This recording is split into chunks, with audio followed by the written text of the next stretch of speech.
I've got these two indicator stands here. One is manufactured by Greenfield Tool and Stamping Corporation. Not familiar with that brand name. I bought this a while back off of a retired machinist.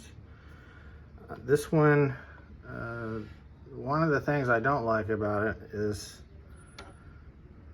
I cannot swivel it, this bracket, because it's got a flat here, and this thumb screw is supposed to only contact the flat, so I can't do that with it. And it has a fine adjustment here. Adjust this stem up and down a little bit, but it doesn't adjust perpendicular.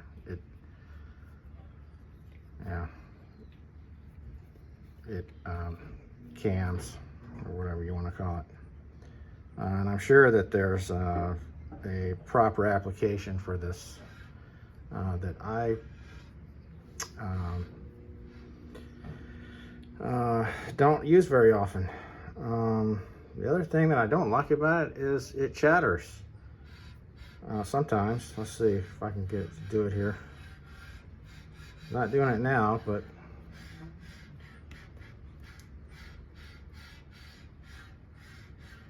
it will chatter occasionally like that.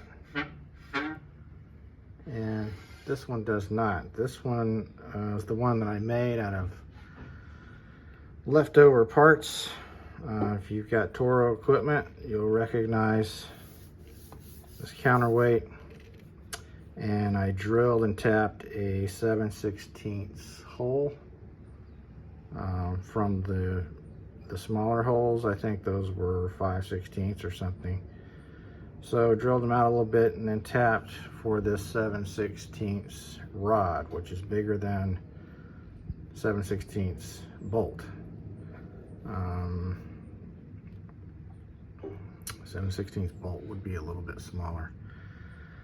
And I really like the way it turned out. This one never chatters. I think I lapped this on sandpaper on an old surface plate or something, and it's nice and smooth, doesn't chatter, and it's very close to, you know, the stem here is very close to perpendicular, close enough. Really happy the way that came out, and the way that I did that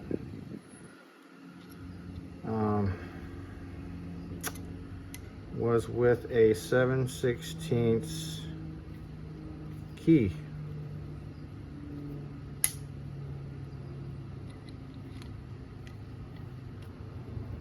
Well, that doesn't want to come out for some reason. Anyway, I just got a plate actually super glued on here to keep the key and the little bits here in place. This is part of that shaft, little section of that shaft that goes in there like so. And I drilled a hole, 7/16 hole, through a piece of 7/16 key stock. And I was careful to get the hole perpendicular and centered in the middle of the key stock. So that does a good job of ensuring that this is perpendicular, and it was all done on an old crappy Chinese drill press. And I like the way that I can swivel it and fine tune it, quasi fine tune it. If I really want to fine tune it, I will just crack this and just kind of wiggle it down or up. And I actually like this better than this one. So this is a very good, I've got a cheap dial indicator here with a collar that I split in half with a hacksaw. That's so that I don't, mar the bezel of or the stem of the dial indicator. And that's a Toro part, spacer from a rough mower.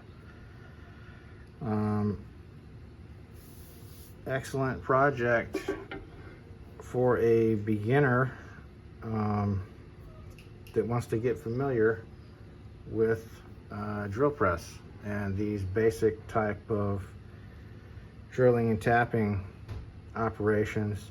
And I do a lot with this, especially with inspecting bed bars and reels. Also, there are several different things that I use this for those applications.